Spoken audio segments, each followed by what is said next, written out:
Happy President's Day again.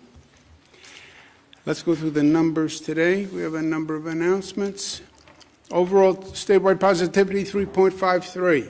Good news. Statewide deaths 103. Terrible news. They're in our thoughts and prayers. Statewide hospitalizations 6,600. That's good news. Statewide ICU down 15. Intubations down 6. Good news. Good news overall. The positivity post-holiday increase has continued to decrease. Congratulations to New Yorkers. We went from 7.9 down to 3.7. That is very good news. Hospitalizations are down. Hospitalized percentages, 0.04 is the high, Long Island, New York City. Hospitalization, positivity, Long Island, 4.6. Second, Mid-Hudson, 4.5. Long Island has been a problem for a number of weeks. It continues to be a problem. And in New York City, it's the Bronx, 6.1. That is a continuation. We opened Yankee Stadium in the Bronx, but that is a problem. Manhattan is down to 2.7. Queens, Brooklyn, 4.6, 4.5. We have new FEMA sites in Queens and Brooklyn that we're doing jointly with the federal government, state FEMA sites. Those are going to be very large mass vaccination sites. And Staten Island is below Queens and Brooklyn, so that's good news. Variants of interest. This goes in the new dictionary of new COVID terms. And we've been watching these. There is a patient in New York City who has tested positive for the South African variant. The South African variant is the variant that they're watching most closely. The UK variant is very transmissible, but the UK South African variant, they worry about how lethal it is and how it relates to the vaccine. But, and this is an important but, the patient was transferred from Connecticut directly to a New York City hospital. It was not a New York resident. It was a person in Connecticut who was transferred to a New York City hospital for a procedure. We have no evidence of any spread in New York State to date. Let's talk vaccinations. 3,000,002. 2,000,001 first doses, 1,000,000 second doses. Over 1 million New Yorkers now have received doses 1 and 2, which is great news. There's been a lot of confusion about the vaccinations, and I understand that. Buffalo News wrote an editorial asking questions, which frankly are commonly asked questions. I've received them a number of times. So I just want to make sure people understand what's happening with the vaccinations. The Trump administration had said they were increasing eligibility and they were going to increase the supply of the vaccines. States increased eligibility. What happens is the Trump administration did not increase the supply.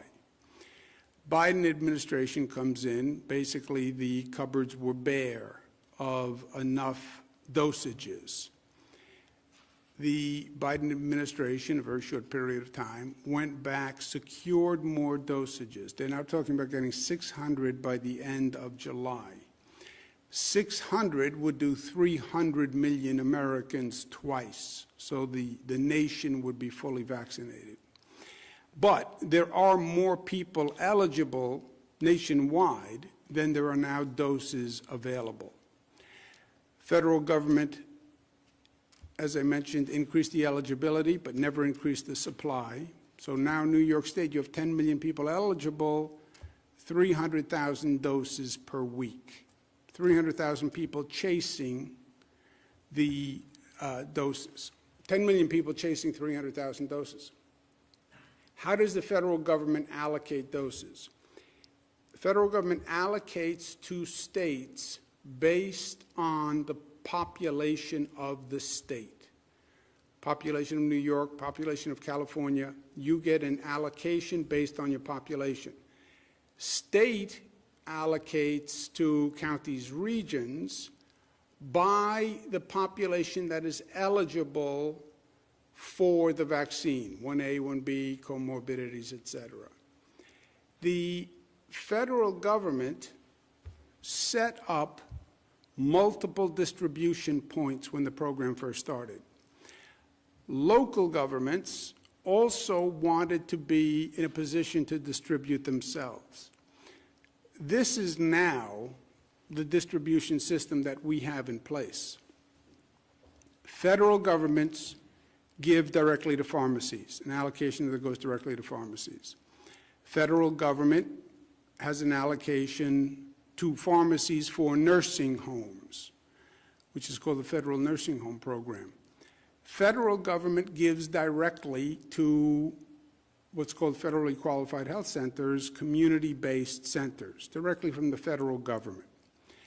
Federal government then gives to the state for FEMA-operated joint venture sites. We now have one in Queens and Brooklyn. We're working for others upstate. But that's feds directly to those joint sites. Federal government then allocates to states separate from all of that. The state then also allocates to pharmacies. The state also allocates to federally qualified health centers. The state allocates to hospitals. The state runs mass vaccination sites, and the state then gives to local governments. The local governments then allocate some to the federally qualified health centers, allocate some to pharmacies, and locals set up mass vaccination sites. That's why you have this massive distribution network. Many points of distribution, many options for people, but it also creates confusion. Let me have one site where I can go and find out where I can get a vaccine in Buffalo. That's not how the system was set up from day one. That's what creates the confusion. And if I could figure out how to get this slide to advance, that would be good. When does this end? Because the system is set up the way it is, it's not really going to end until you have increased dosages. When you have increased dosages, that extensive distribution network will wind up being a positive and not a negative. Because then you'll have multiple pharmacies getting allocations from multiple sources, multiple mass vaccination sites. But there is a downside to coordination in the meantime. Again, with the additional purchase of the vaccinations from the federal government, June, May, you should see the situation flip where all those distribution points will make it easier for the consumer. But right now, yes, there are multiple distribution points. County runs a site, state runs a site, city runs a site, federal government gives to pharmacies, etc. The NGA, National Government Association, I met with the president last week. We sent a letter today asking for more coordination and clarification of this distribution site. The letter basically said, when CDC does their reporting, please separate out all of these different distribution points so it's clearer for people. In other words, when we receive allocations from the federal government, we being the state, some are for the first dose, some are for the second dose, some are for the nursing home program, and then you have the federal government sending to pharmacies and the federal government sending to federally qualified health centers. We need better coordination between the federal government and the state government so we know what pharmacies they're sending to. We don't send to the same ones. Local government doesn't send to the same pharmacies because some pharmacies do a better job than others. Some pharmacies are already getting a distribution. So if the federal government is sending to CVS, then I wouldn't send to CVS. So we're asking for coordination with the federal government in those regards. On COVID overall, follow the science, follow the data. My great graphic with the valve that nobody likes. The COVID numbers are down, so we adjust. We've opened indoor dining in New York City. We adjusted the curfew. Today we're going to talk about the MTA and increasing capacity there. And we have two special guests. We have Sarah Feinberg and Pat Foy from the MTA. And there they are. Smiling Pat Foy. Take off the mask so we can see the smile, Pat. There it is. There you go, Governor. Sarah Feinberg. Sarah. Good to see both of you. And we've been talking about increasing capacity in the MTA. The numbers are down. So let's start with Sarah Feinberg, and then we'll turn it over to Pat to tell us what the thinking is. Or do you want to go first, Pat? It's up to you. Governor, let me start, and then I'll turn it to Sarah. Governor, thanks for inviting us today. We're here today to update on two key issues, Governor. First is the safety and security of our system, and second is a phased reopening of the subways, coinciding with New York's gradual reopening from COVID-19. First, a word on the events this weekend. The crime spree that occurred and resulted in two people tragically losing their lives was horrifying and shocking. We grieve with the victims of these terrible crimes and their families. I want to personally assure every customer and every single employee of the MTA that your safety is our highest priority. That's why yesterday my colleague Sarah Feinberg, New York City Transit Interim President, and I sent a letter to Mayor de Blasio and Police Commissioner Shea requesting that an additional 1,000 NYPD officers be assigned to the Transit Bureau of the NYPD to patrol subways and buses. As you remember, the MTA began calling for additional police officers in the system well over a year ago. And it was the right call then, and it remains the right call now. Make no mistake, however, we also need more mental health resources from the city of New York dedicated to address the growing crisis facing the city so that those suffering have access to the critical services they need and deserve. We and our customers and our employees need the city to meet its obligations on both these fronts. Additionally, this additional infusion of police officers will be crucial as we were planning a phased reopening of the subways coinciding with the gradual reopening of the city of New York. We are seeing positive trends, as you just outlined, Governor, with the deployment of the vaccine, a drop in the infection rate, the resumption of indoor dining, extended hours for bars and restaurants, and the reopening of stadia and arenas.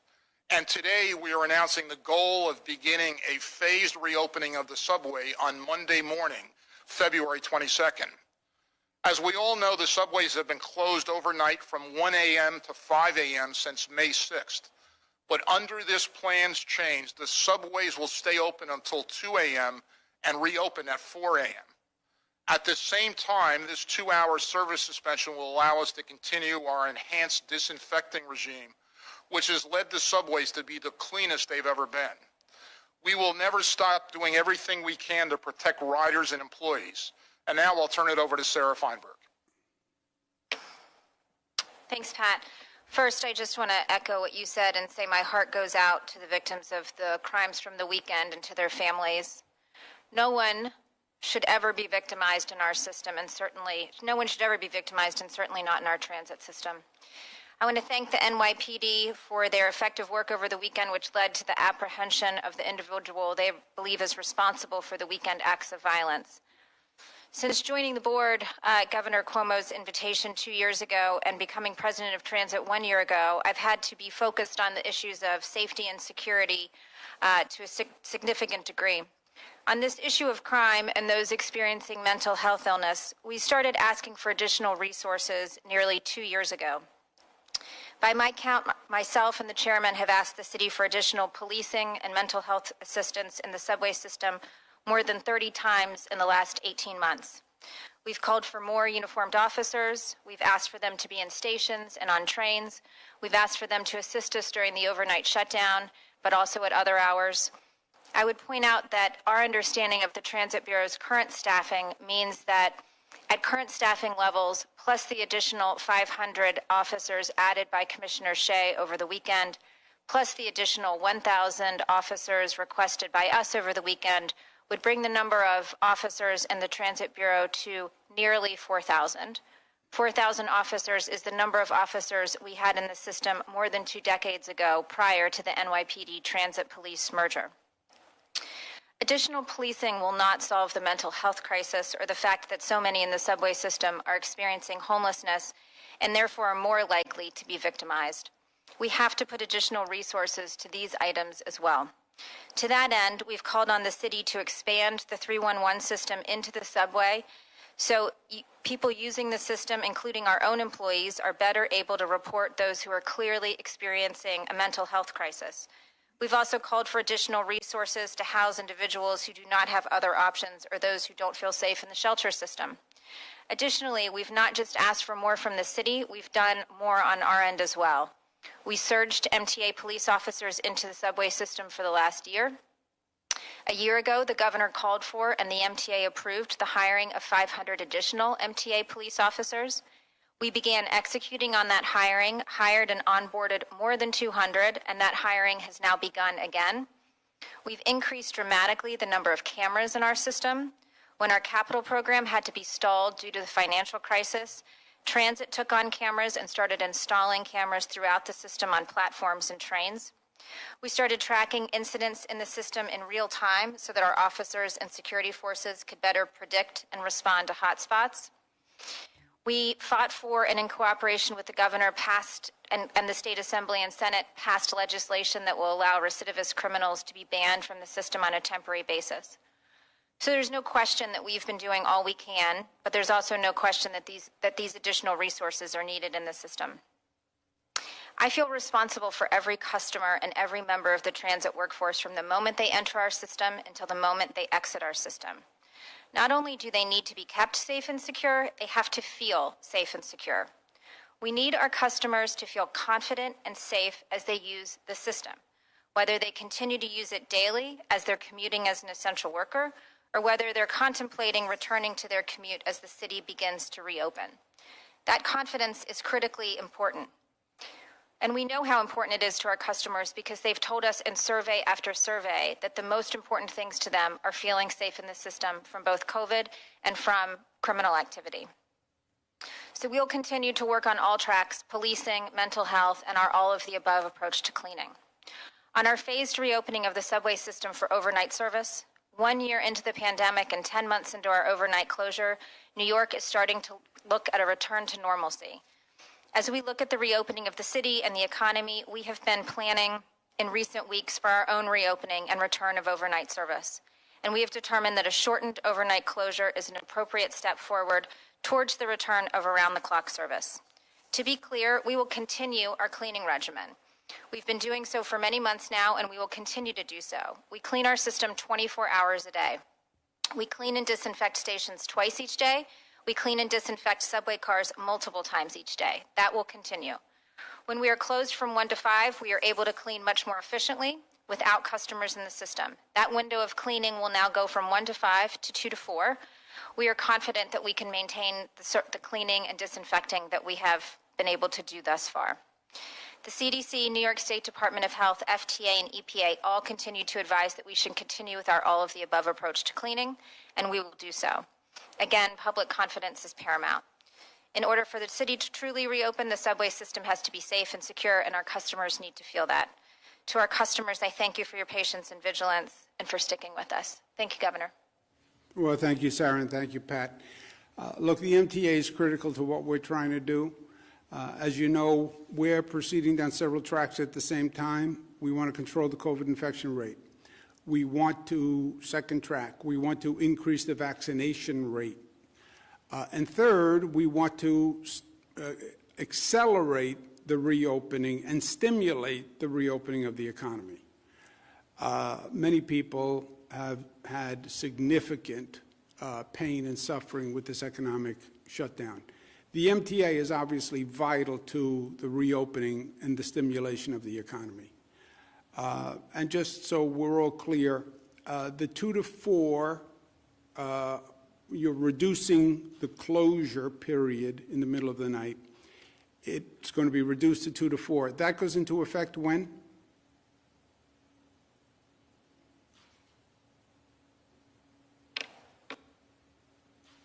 Yep.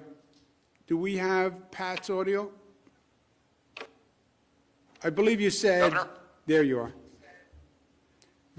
Monday morning, February 22nd, Governor. Monday morning, February 22nd. Okay. You'll still be cleaning. Yes, sir. You'll still be cleaning the trains, which is very important. CDC says it. The health experts say it. The COVID virus is not transmitted as much as they originally suggested on surfaces, but it still can be transmitted on surfaces. And I think it's very important, Sarah said it, you want to be safe in the MTA system from crime and from COVID, and I think the cleanliness makes a very big deal. Also, when you're as old as I am, the trains have never been as clean as they are now. Silver linings. It is remarkable. I can't tell you how many people comment to me that you walk onto a train, you walk into a subway station, it looks different, it feels different. I think that goes a long way towards confidence. So kudos to you and to the entire team. And on crime, I can't agree more. When you said, Sarah, we would be at 4,000 would be a level which is going back probably 30 or so years. At 4,000. 4,000 was if the city gave you an additional 1,000 from where we are now, right? You would be, with the city giving 500 more police officers, we're at 3,000, not 4,000. If they honored your request for an additional 1,000 above the 500, then we would be at 4,000, and 4,000 is only where we were 30 years ago. Is that right? Did I get it right? That's right. So, obviously I defer to the NYPD on their own employee list, but our understanding of the Transit Bureau staffing at this point is that they're at about 2,500 officers. With the addition of the 500 over the weekend, that gets you to 3,000. With the additional 1,000 that we're asking for, would get you to about the level of officers that were in the system about 25 years ago, 1995. Well, look, crime is a problem in the MTA. Crime is a problem in New York City generally. Crime is a problem across the nation, predominantly in urban areas. But if we're going to get the economy back, we have to address this problem. People don't talk about public safety in terms of economic development, but it is the #1 issue. If businesses don't feel safe, if people don't feel safe, if your riders don't feel safe, they're not going to go to a restaurant. I don't care how many, what we do with curfew, what we do with occupancy. If you don't feel safe, you're not going to get on the subway and go to the restaurant. So that is a major concern in many areas. Just please make sure you relay to everyone, to all the workers, TWU. You guys have done a masterful job all through this. I remember Pat got sick early on, but you kept the system running. The system has to run. That's how essential workers get to work. And you really did a masterful job. And I want to thank you all very much on behalf of the people of the state. So thank you. And I'll see you soon. Thank you very much for being with us. Thank you, Pat. Thank you, Sarah. Thank you, Governor. Thank you, Governor. Thank you. Okay. As I mentioned, public safety is a top priority. You want to talk about reopening the economy, you have to talk about public safety. We mandated last year, after the George Floyd killing, every locality has to come up with a new public safety plan. It'll be different in different parts of the state, but we have 500 jurisdictions that have police departments. And I get the tension between the community and the police department. And there is no easy answer, and there is no one-size-fits-all. But you can't ignore the tension. Ignoring a problem will never solve the problem. That is true in life, and that is true in society, and that is true in government. So put people at the table, let them vent their issues, and they will vent, but then let's come to a collaborative and a consensus, and let's move on. Many local governments are doing a great job. And again, this is a nationwide problem, but it's New York's mandate to lead the way, and many local governments are doing a great job. I applaud the New York City Council for putting out a set of proposals. I think that's a positive step forward, but you now have to come to an agreement and get a bill signed, and that's by April 1. And April 1, tick, tick, tick, tick, tick, tick, 45 days to complete. We're also going to be sending amendments to our state budget, which is also due April 1. We have had conversations about legalizing recreational marijuana. We don't have an agreement yet, but I believe we're making progress. I'm sending an amended bill. Legalizing recreational marijuana is something we've tried to do for several years. It is overdue, in my opinion. You have people who are incarcerated for crimes that, frankly, they shouldn't have a record on. We also need the revenue from legalizing recreational cannabis. It is a controversial topic. It's a controversial and a difficult vote. I get it. I believe if we don't have it done by the budget, we're not going to get it done. And I think it would be a failing if we don't get it done this year, and I think that would be a mistake. So we're sending up a new bill that reflects the conversations we've had, but I'm hopeful that we can come to an agreement and we can get it done. But I believe, because I've seen this movie before, if we don't get it done by April 1, we won't get it done. And again, that's 45 days. 45 days sounds like a long period of time. In government, 45 days is a blink of an eye. On my emergency powers, first, emergency powers have nothing to do with nursing homes. I have taken hundreds of actions.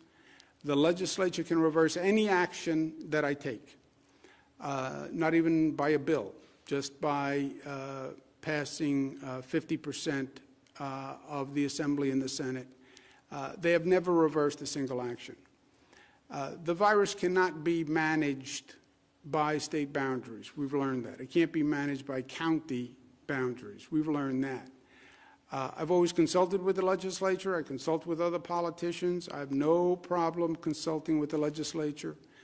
Anyone who wants to stand up and raise their hand and say, here's my position, great. But these are public health decisions. They're not local political decisions. And they have to be made on a public health basis. This virus is serious. And I understand these decisions are difficult politically. I get that. It's difficult to close schools. It's difficult to close restaurants. It's difficult to impose curfews. But otherwise, people die. And these decisions should not be politicized. If you made these decisions by a poll, none of them would happen, and more people would die. I want to clarify facts on the nursing homes, which has been an ongoing discussion.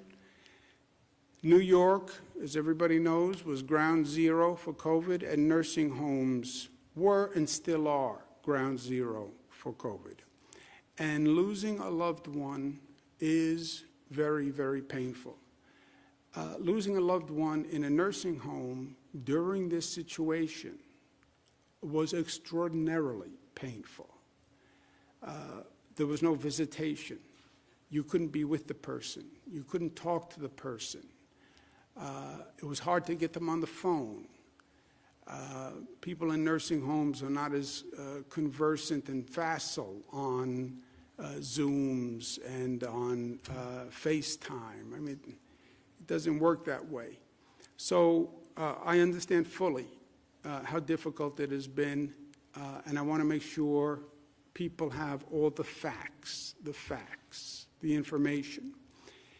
This past year, there is a toxic political environment, and everything gets politicized, and there's political spin, and then there are facts.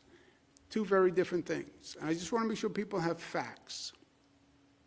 Last August, Department of Justice sent a letter to Democratic governors, 4 of them, New York, New Jersey, Michigan, Pennsylvania, asking for information on public nursing homes. New York State Legislature also sent a letter asking for information on nursing homes. We paused the state legislators' request while we were finishing the DOJ request. We told both houses, the Assembly and the Senate, that we had DOJ requests for information and we were prioritizing that. We did give the DOJ request precedence, and we told both houses that. The August request we replied to fully. Separately, DOH got a DOJ letter signed by Jeffrey Clark, the attorney, in October, which we learned about from the New York Post. We didn't even get the letter. Post called and told us about a letter. And that requests information on an investigation on private nursing homes. And we have been voluntarily producing information for that on a rolling basis as recently as January 8th, as offered by DOJ, the rolling basis production. Second, we paused the state legislature's request.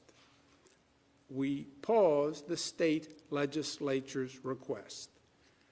We voluntarily complied with the DOJ request for information. Two very different things. The New York State DOH has always fully and publicly reported all COVID deaths in nursing homes and hospitals. They have always been fully reported. Nursing homes had the most vulnerable population. We know that. Nationwide, 36% of the deaths are in nursing homes. You know what percent of the population are people in nursing homes? 1%. 1% had 36% of the deaths. New York is 34 in nursing home deaths as a percentage of total deaths, 34 out of 50 states. New York is one of only 7 states that counts what's called presumed fatalities in nursing homes, where the nursing home presumed the cause of death was COVID. To give you an example, New York State, 13,000 nursing home related deaths. That's 30% of total deaths. Pennsylvania had 11,900. That's 52% of their total deaths were in nursing homes. Florida, 34% of total deaths in nursing homes. Massachusetts, 54% of total deaths. If you look at the entire country and you look at the percentage of deaths in nursing homes, New York is number 34. You have some states that up to 73% of the people who died in nursing homes. COVID preys on senior citizens, older people, weaker people. We've always known that. That is a fact. Now, there is much distortion around what's called Department of Health memo on March 25th. And I want to make sure that we get the facts on this.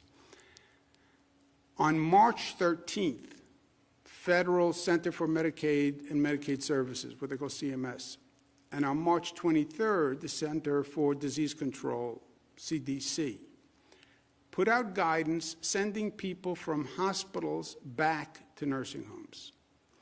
New York State DOH followed that guidance. 12 other states, at least, followed that guidance.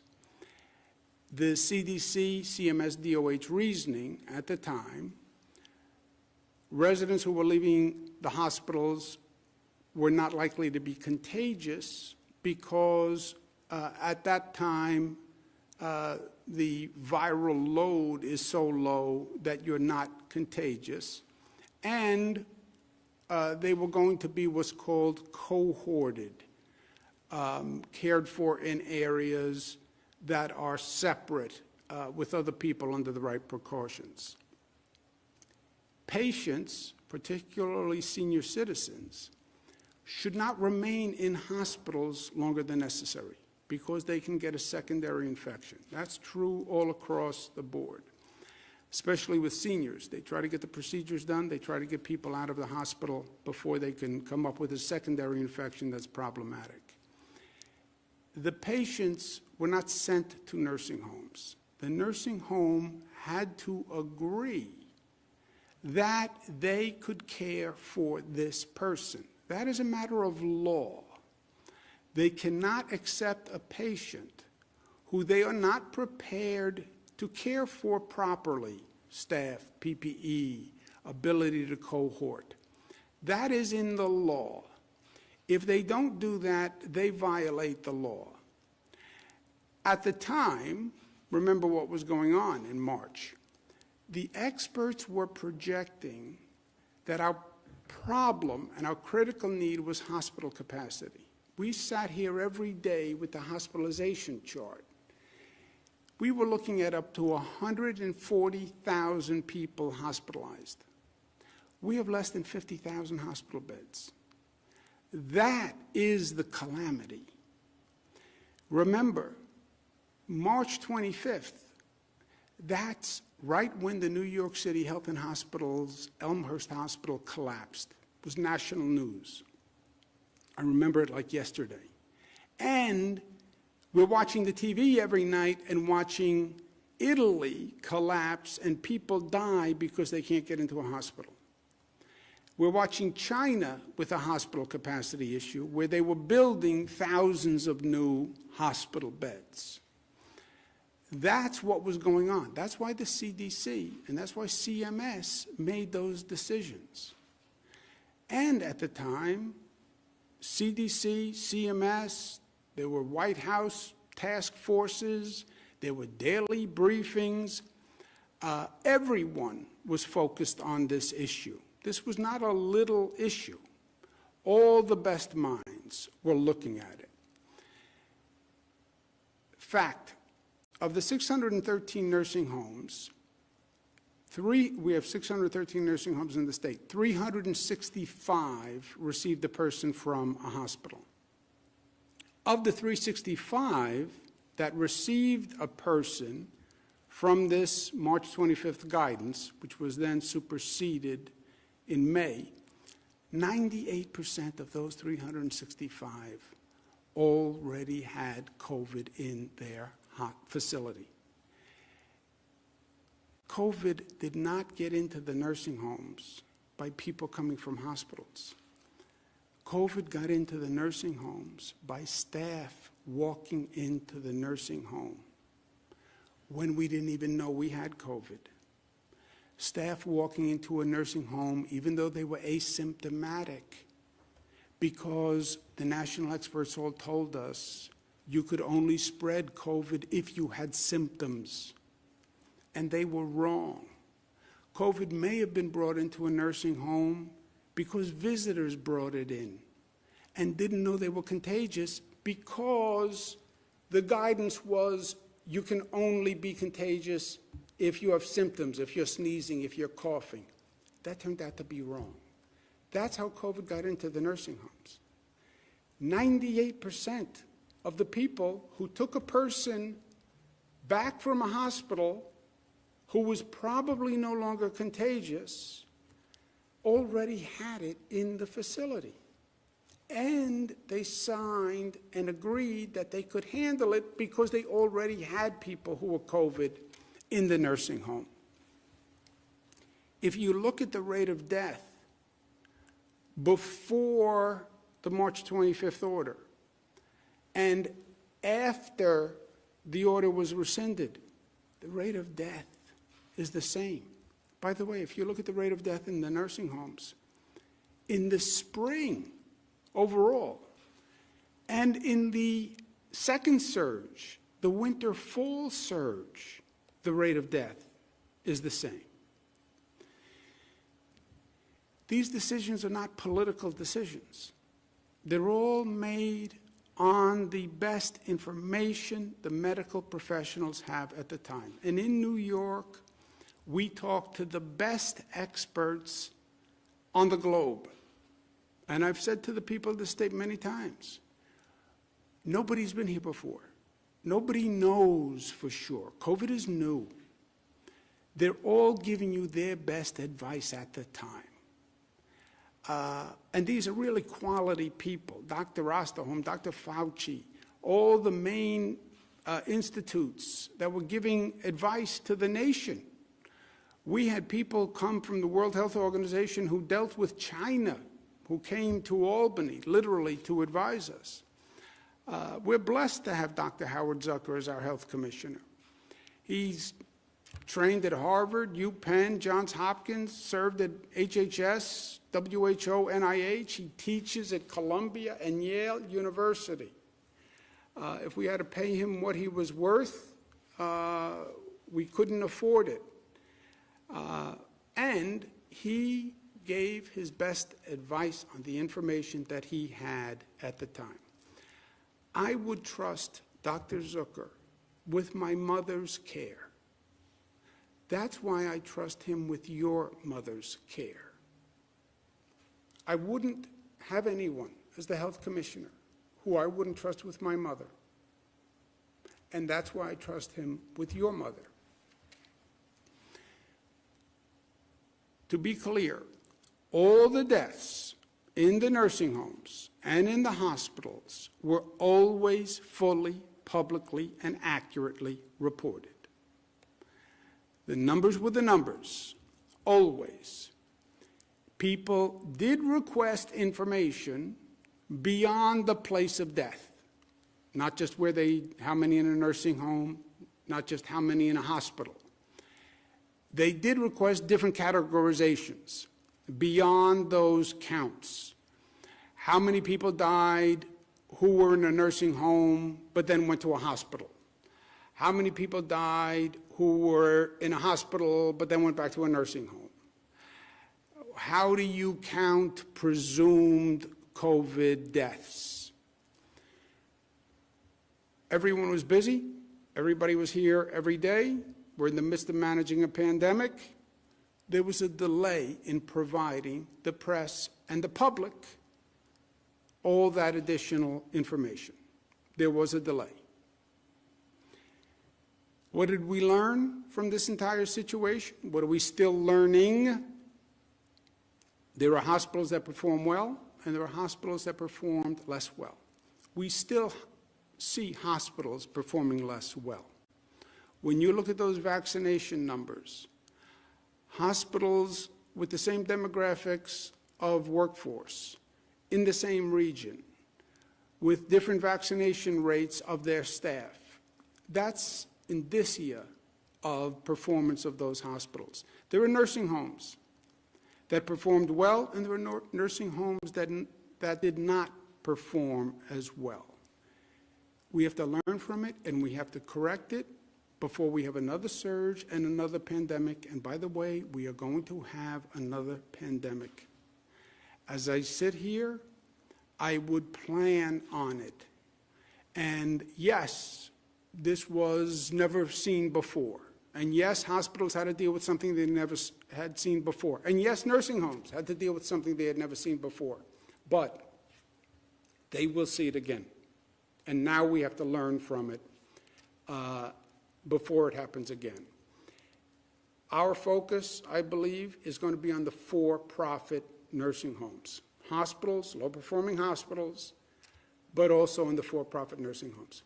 I have long believed that there's a tension in a for-profit nursing home because those institutions are trying to make money. If you're trying to make profit, it's too easy to sacrifice patient care.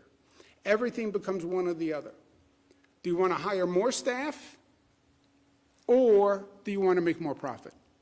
Do you want to buy more PPE and stockpile more PPE, or do you want to make more profit? Do you want to buy new equipment, new beds, new sheets, new furniture, invest in the facility, or do you want to make more profit?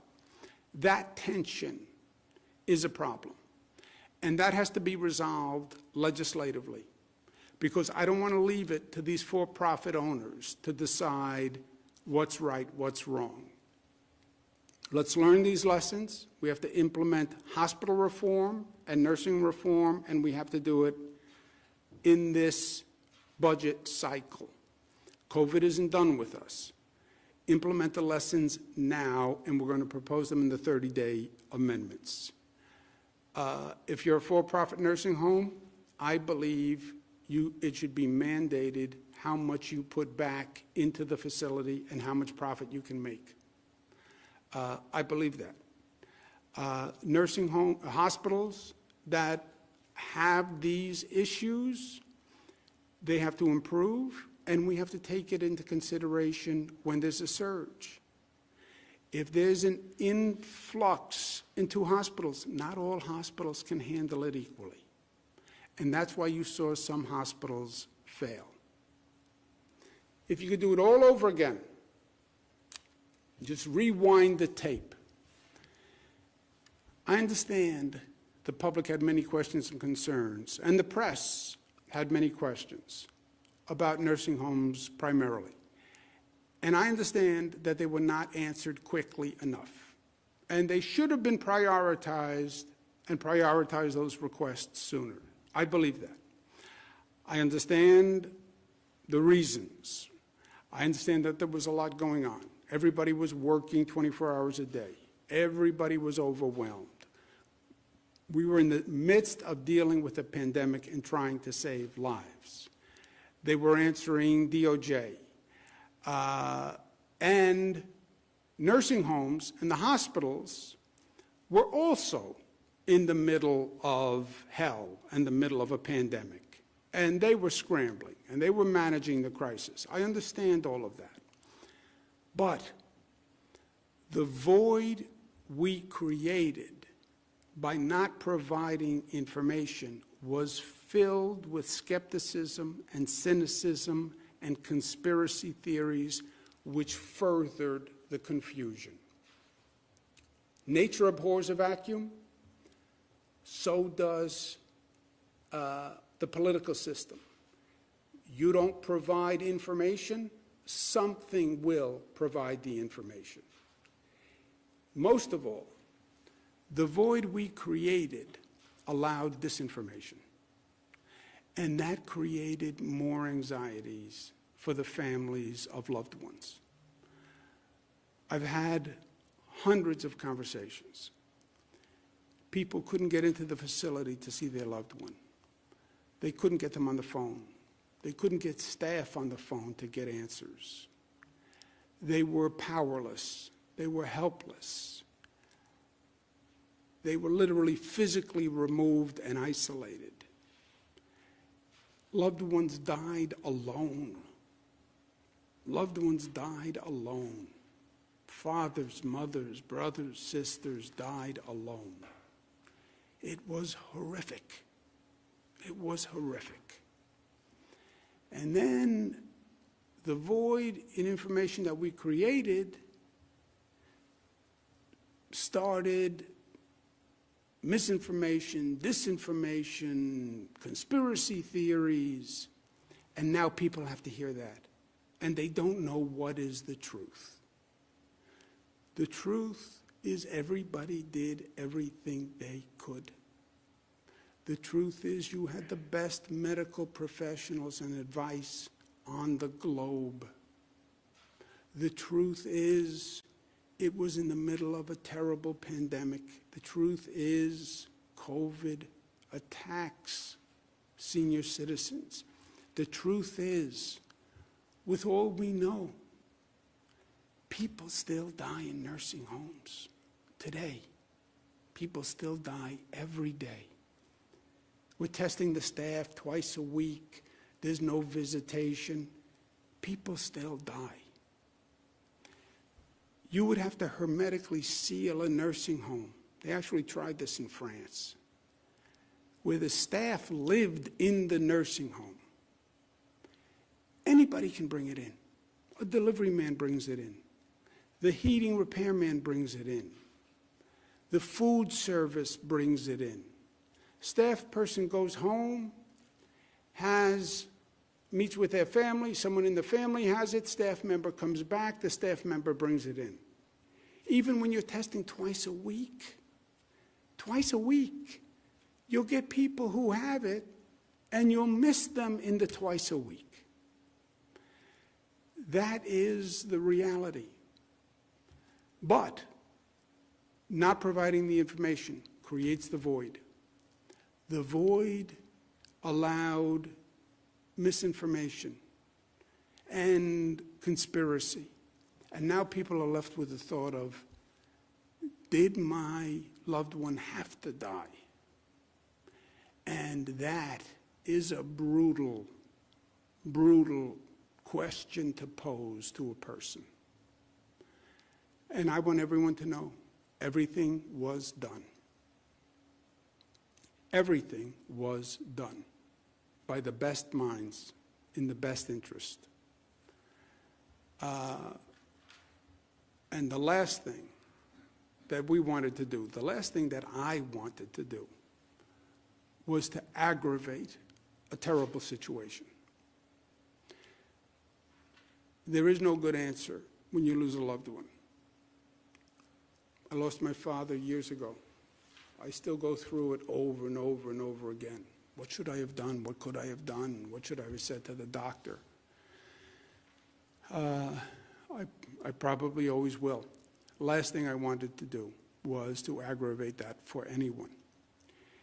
With that, let's take questions. Thank you, Governor. If you'd like to ask a question, please use the raise hand function at the bottom of your window. We'll take a brief moment to compile the Q&A roster.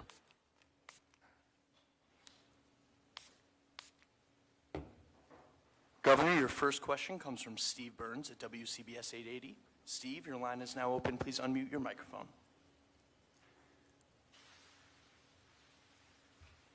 Governor, can you hear me? Hey, Steve. How you doing, buddy? Happy President's Day. Same to you and everyone there. Thank you. A couple of questions for you. First, regarding the nursing home information.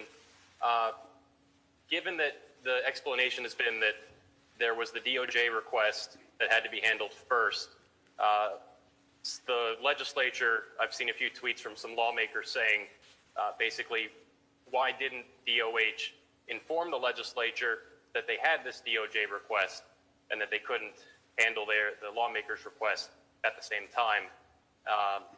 Secondly, on subways, I know the MTA's request for an additional 1,000 officers also coincides with this police reform initiative, and I'm sure a lot of those initiatives will have to do with mental health, police responding to mental health situations.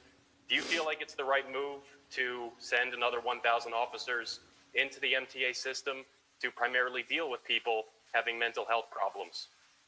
Yeah, Steve, good question. Two questions. First one, both houses were told. State legislators are wrong. Both houses were told that we had the DOJ request and we were going to give precedent to a DOJ request. They were both told. And yes, we gave the Department of Justice request precedence over the state legislator's request. True. Federal government took precedence over the state legislators' requests. I know there are state legislators, I've spoken to them, they said, well, we're just as important as the Department of Justice. I understand their point of view. We gave precedence to the Department of Justice, we told the Assembly that, we told the Senate that. And that's what we did. And we're also in the midst of managing a pandemic, and Dr. Zucker's here every day, and Dr. Zucker's here every night at midnight, and Dr. Zucker's dealing with the hospitals, et cetera. But yes, we prioritized DOJ over the state legislature, and that's what they focused on. And not besides the state legislature, there were people requests, there were press requests that were not answered on a timely basis, and that created the void that I'm talking about. And then once you create a void, people spread disinformation, this conspiracy theory, they're not giving you this information because of this, because of this, because of this. And if you lost a loved one and you're hearing all these theories and all this negativity, then you say, maybe my father didn't have to die. And that's the unfortunate circumstance. But short answer, Steve, they did know. They did know. They were told, Assembly and Senate, we have the Department of Justice, we're giving them precedence. On the police reform, I believe you need more public safety in the subway stations. I believe you need better safety, public safety in the city overall. I believe you need better public safety in cities writ large overall. You know, you focus on New York City. We've had situations in Rochester where a 9-year-old girl was pepper sprayed. You have situations in Buffalo where they knocked a protester to the ground. He hit his head. He has ongoing damage. It was on videotape. It was brutal. You have public safety issues nationwide. George Floyd. All I'm saying to New York City is, you figure it out. You figure it out. You have community tension where they don't trust the police. You have NYPD tension where they feel they can't do their job. That's not going to work until you reconcile that relationship. And it has to be reconciled, Steve. It doesn't happen on its own. You're going to have a collaborative that does that. Are many localities talking about taking public safety and breaking it down and saying, well, if you have mental health issues, then deal with it as a mental health issue? And rather than just the police, you know, an answer to every situation may not be a police officer, maybe a mental health professional.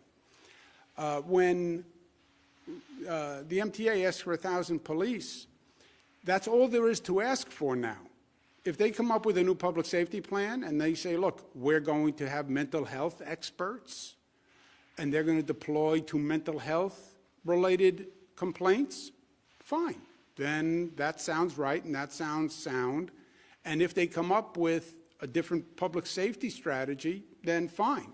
Fit that to the subway station. But right now, all you have are police. There are no mental health experts to request, right? But if they develop that in the plan, I'm sure the MTA will say, fine, just send me people who are responsive to the problem. Real quick on the nursing home data, was there not the capacity in DOH to fulfill both the DOJ request and the legislature's request at the same time?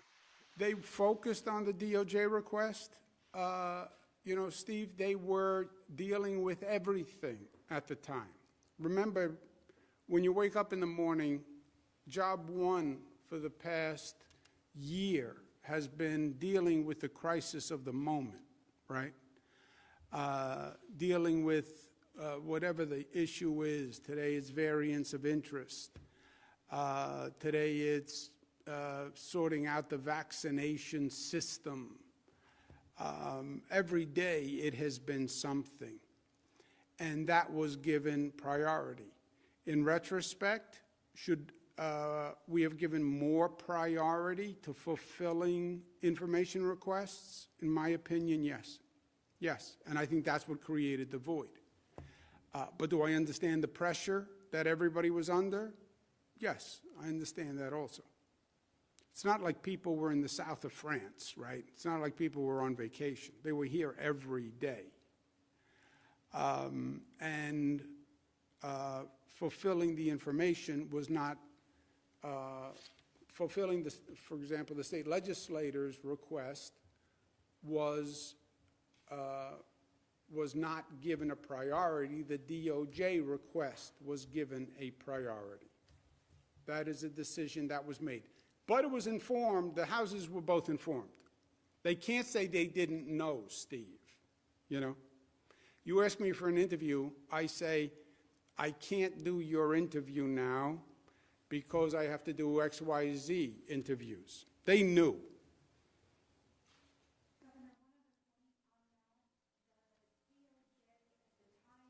Governor, next up we have David Evans from WABC TV. David, your line is now open. Please unmute your microphone. Dave, excuse me, one issue. Beth was adding something, and then we'll go to Dave. Go ahead, Beth.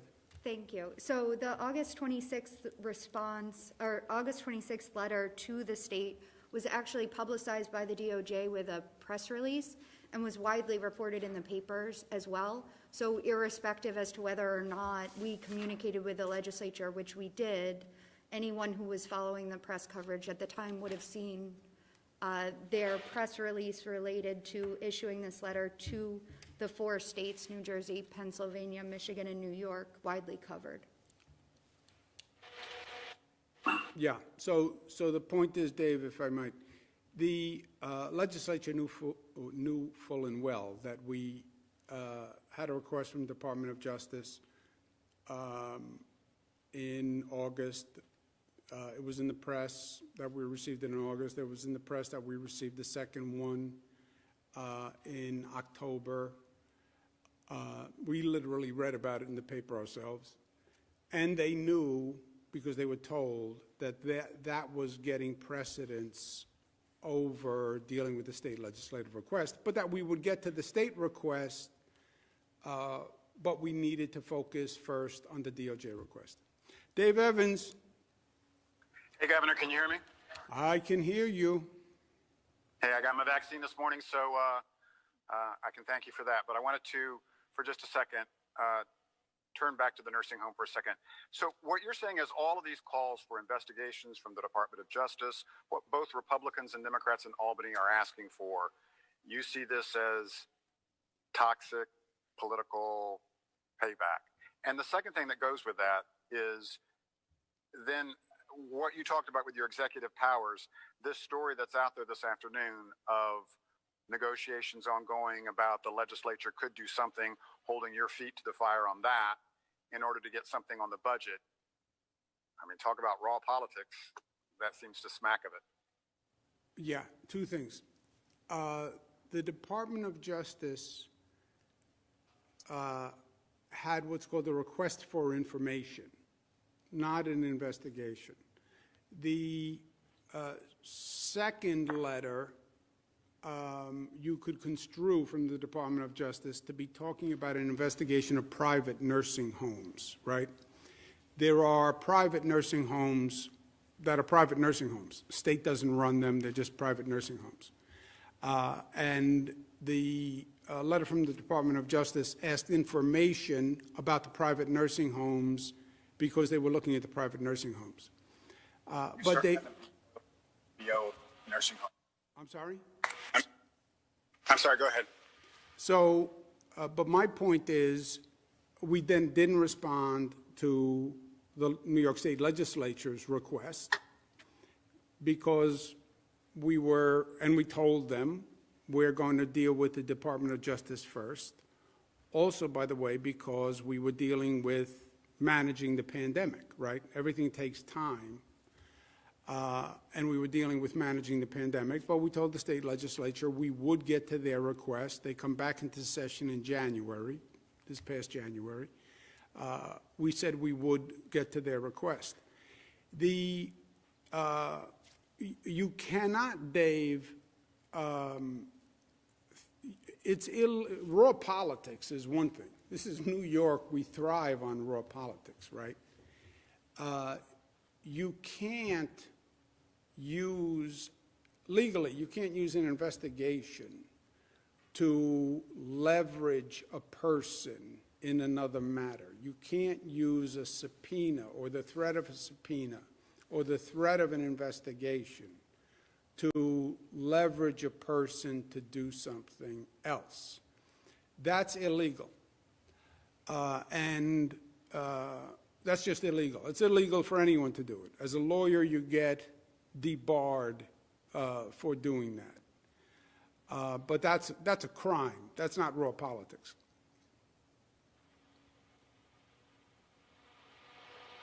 Next question, operator. Governor, next up we have Dennis Slattery from the Daily News. Dennis, your line is now open. Please unmute your microphone.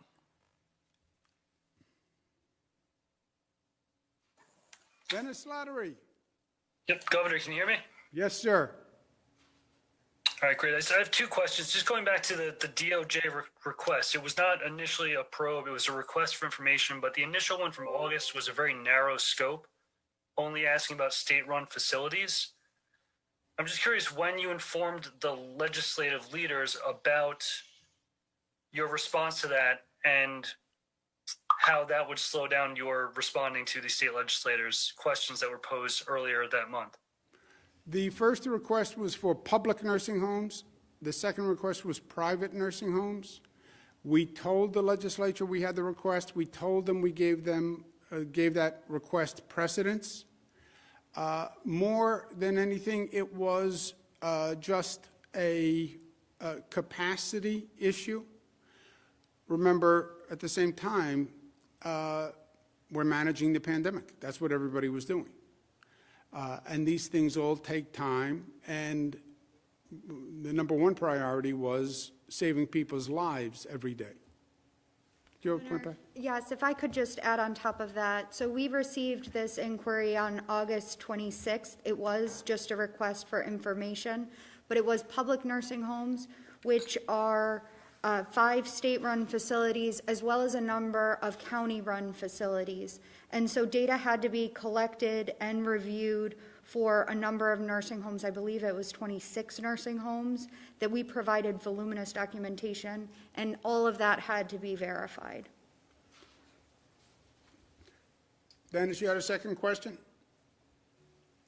Yeah, just going back to the story that we had today about the budget negotiations and some lawmakers talking about the threat of subpoena or, rescinding your emergency powers. You kind of touched on this earlier, but I'm just curious your response to that, and have you spoken to the legislative leaders about this? Yeah, Dennis, that is a crime. You can't say, I'm a former assistant district attorney, you can't use a subpoena or the threat of an investigation to leverage a person. That's a crime. It's called abuse of process. It's called extortion. The question before was, is that raw politics? No, it's not raw politics. That's criminal. And there are, I don't know the facts. I wasn't in the room. But in the room, you have lawyers. You have former prosecutors who are in that room. They know it's illegal. But no, I didn't talk to the leaders about it. Next question. Next up, we have Marcia Kramer from WCBS TV. Marcia, your line is now open. Please unmute your microphone. Governor, can you hear me? Hey, Marcia, how are you? Happy Valentine's Day. So my question to you is this. Several members of the legislature, some Republicans, some Democrats, have asked that there be an investigation of what happened. If that investigation was done, it might be, for example, be done by the Attorney General. You're a former Attorney General. If you were in this situation and looked at this fact pattern, would you open an investigation of what has happened so far? And my second part of the question is, do you think that if there was an investigation and the Attorney General agreed with everything that you said, that it would help clear the air? Marcia, I don't think there's anything too clear here. It is a fact that the state legislature did a request. We told them we were not going to address the request at that time, that we were going to honor the DOJ request first. We said that. That's a fact. There's nothing to investigate there. And then we provided information to DOJ. So there is nothing to investigate. I'm telling you, I agree to the legislature's point. They sent a letter, and we said that we would deal with the DOJ first. I agree. I said that. They were told that. And by the way, they could have objected. You know, they can send a demand letter. They're not talking about subpoenas. They could have sent a subpoena and said, we don't want to wait for DOJ. We're going to send you a subpoena. They didn't do that. They understood that we were dealing with the pandemic and that we were giving DOJ precedence. And by the way, I think they were right in that. All the numbers we produced were exactly right. We didn't provide all the information that was requested. That did create a void, and misinformation did fill the void. And that misinformation gave people aggravation and confused people who lost a loved one, and allowed conspiracy theories to fester. And that aggravated people who lost a loved one, because now you don't know what to believe. And that is the last thing anyone wanted to create. But it's not a legal question.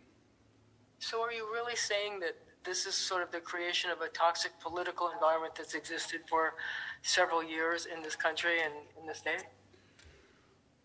Look, is the environment toxic politically? Yes. Was this happening last year with this toxic political environment? Yes. And do I think that's part of the conspiracy theories that filled the void? Yes. And look, I understand politics. I was critical of President Trump. I also worked with President Trump. I get how strong the feelings are on both sides. But when you're talking about loved ones dying in nursing homes, when you come up with conspiracy theories or there's disinformation, then